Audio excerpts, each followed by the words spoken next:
شروع اللہ کے نام سے جو سب پر مہربان ہے۔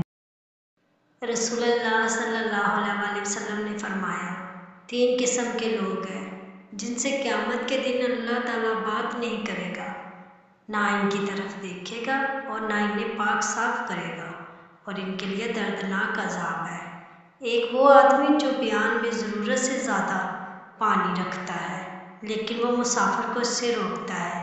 دوسرا وہ جس نے کسی آدمی کے ساتھ عصر کے بعد عین انسانوں کے امان اللہ کے حضور پیش کیے جانے کے وقت سامان کا سودا کیا اور اللہ کی قسم کھائی کہ میں نے یہ سامان اتنی رقم میں لیا ہے جبکہ اس نے اتنے کا نہیں لیا، اور خریدار اس کی بات مان لیتا ہے۔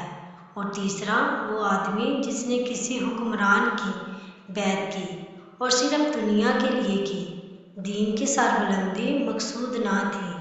اگر اس نے اسے اس دنیا میں سے کچھ دے دیا تو اس نے وفا کی، اور اگر نہیں دیا تو وفادار نہ رہا۔ اللہ تعالیٰ ہمیں حدیث مبارکہ پر عمل کرنے اور اپنی زندگیوں کو سنوارنے کی توفیق عطا فرمائے، آمین۔